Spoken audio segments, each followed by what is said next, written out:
नमस्कार, मनीषा गुणीजन रेसिपीजमध्ये आपले खूप खूप स्वागत आहे। आजच्या रेसिपीमध्ये आपण आषाढी एकादशी निमित्त उपासाचा एक पदार्थ बनवणार आहोत। तो पदार्थ म्हणजे खमंग आणि खुसखुशीत असा साबुदाणा वडा। तुम्ही बघू शकताय साबुदाणा वडा किती छान तयार झालाय बघा, किती मस्त फुगलाय बघा। चला तर बघूया खमंग आणि खुसखुशीत असा साबुदाणा वडा बनवण्यासाठी लागणारे साहित्य। साबुदाणा वडे बनवण्यासाठी आपण इथे 2 वाट्या साबुदाणा घेतलेला आहे। साबुदाणा आपण स्वच्छ निवडून घेतलेला आहे। आता हा निवडून घेतलेला साबुदाणा स्वच्छ 2 ते 3 पाण्यामध्ये धुवून घ्यायचा आहे। साबुदाणा आपण 2 ते 3 पाण्यामध्ये स्वच्छ धुवून घेतलेला आहे। साबुदाणा धुतल्यानंतर त्यामध्ये अगदी त्याच्या अंगसरशीच पाणी ठेवायचंय, जास्त पाणी ठेवायचं नाहीये। धुवून घेतलेला साबुदाणा 2 ते 3 तास चांगला भिजवून घ्यायचा आहे। साबुदाणा वडा बनवण्यासाठी आपण इथे 4 मध्यम आकाराची बटाटी उकडून घेतलेली आहे। बटाटी आपण सोलून घेतलेली आहे। ही उकडून घेतलेली बटाटी बारीक कुस्करून घ्यायची आहेत किंवा किसणीवर किसून घ्यायची आहेत। 1 वाटी भाजलेल्या शेंगदाण्याचा कूट करून घेतलेला आहे आपण। 1 चमचा जिरं घेतलेलं आहे। 10 हिरव्या मिरच्या घेतलेल्या आहेत। इथे मी तिखटवाल्या मिरच्या घेतल्या आहेत। तुम्हाला वडे किती तिखट किंवा कमी तिखट पाहिजे असेल त्यानुसार मिरचींचं प्रमाण कमी जास्त करू शकता। मिरची आणि जिरं आपण मिक्सरला जाडसर वाटून घेणार आहोत। साबुदाणा वड्याबरोबर खाण्यासाठी आपल्याला चटणी बनवायला लागेल। त्यासाठी आपण इथे 1 वाटी ओलं खोबरं घेतलेलं आहे। 10 हिरव्या मिरच्या घेतल्यात। या मिरच्या आपण कमी तिखट असलेल्या घेतलेल्या आहेत। अर्धा वाटी शेंगदाणे घालायचे। 1 चमचा साखर घालायचे। चवीनुसार मीठ घालून घ्यायचे। 2 चमचे दही घालून घ्यायचे आणि आपल्याला चटणी किती घट्ट किंवा पातळ पाहिजे त्यानुसार पाणी घालून चटणी मिक्सरमध्ये बारीक वाटून घ्यायची आहे। आता आपण चटणीला तुपाची फोडणी देणार आहोत। त्यासाठी आपण इथे फोडणीच्या भांड्यामध्ये 1 चमचा तूप घालून ते गरम करून घेतलंय। त्यामध्ये 1 चमचा जिरं घालून घेऊया। 10 ते 12 कढीपत्त्याची पानं घालून घेऊया।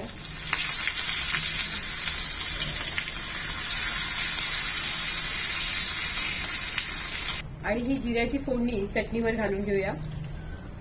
साबुदाणा वड्याबरोबर खाण्यासाठी चटणी छान तयार झालेली आहे। साबुदाणा भिजत ठेवून 2 तास झालेले आहेत।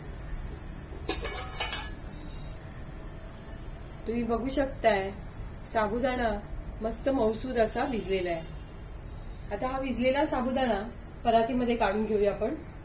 परातीमध्ये साबुदाणा हाताने चांगला मोकळा करून घ्यायचा आहे। बटाटी आपण किसणीवर किसून घेतली ती घालून घ्यायची। शेंगदाण्याचं कूट घालून घ्यायचंय। मिरची आणि जिरं आपण मिक्सरला वाटून घेतले ते घालून घ्यायचं। 10 ते 12 कढीपत्त्याची पानं आपण बारीक चिरून घेतलीत ती घालून घ्यायची। चवीसाठी 1 चमचा साखर घालून घ्यायची।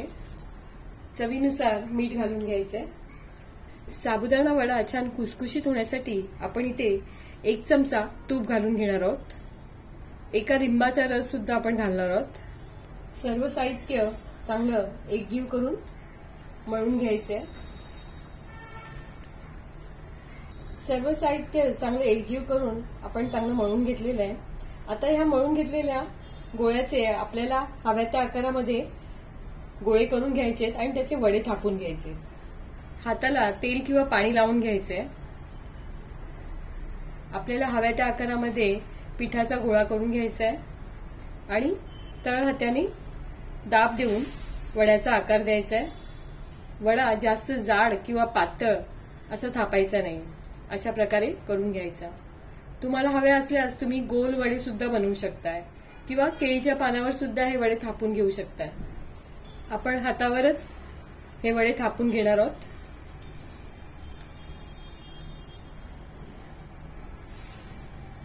अशा प्रकारे एकसमान सगळे वडे आपण थापून घेऊया।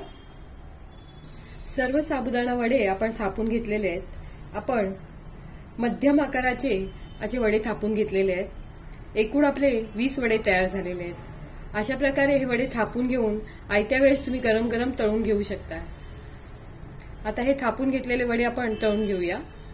साबुदाणा वडा तळण्यासाठी आपण गॅस चालू करून गॅसवर कढई ठेवून त्यात तेल गरम करून घेतलेलं आहे। साबुदाणा वडा तळताना गॅस मोठा ठेवला आणि आपण वडे तळले तर वडे वरतून लगेच लाल होतील आणि आतमध्ये कच्चे राहतील, म्हणून वडे तळताना गॅस मध्यम आचेवर ठेवायचा आहे। तेल तापलेलं आहे, आता आपण कढईमध्ये वडे सोडून घेऊया।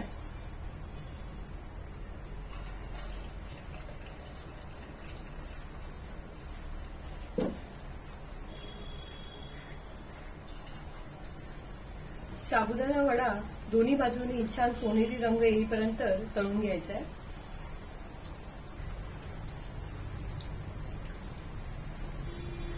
साबुदाणा वडे दोन्ही बाजूनी छान सोनेरी रंगावर तळले गेलेले आहेत। आता हे तळलेले वडे आपण काढून घेऊया।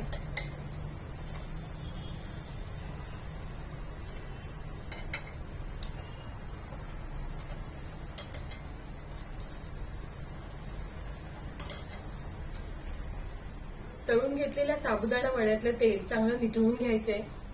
अशाच प्रकारे आपण सर्व वडे तळून घेऊया।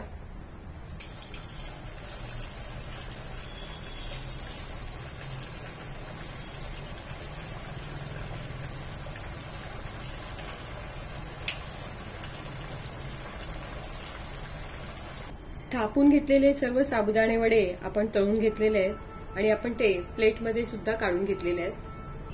साबुदाणा वड्याबरोबर खाण्यासाठी आपण इथे खोबरं आणि शेंगदाण्याची चटणी बनवली, तसंच गोड दही सुद्धा आपण घेतलेलं आहे। आजच्या रेसिपीमध्ये आपण खमंग आणि कुरकुरीत असा साबुदाणा वडा बनवला। तुम्ही बघू शकताय साबुदाणा वडा किती छान तयार झालाय बघा, एकदम मस्त फुगलाय। ही रेसिपी तुम्हाला जर आवडली असेल तर माझ्या व्हिडिओला लाईक करा, शेअर करा आणि असेच छान छान पदार्थ बघण्यासाठी माझ्या चॅनेलला सबस्क्राईब करा। धन्यवाद।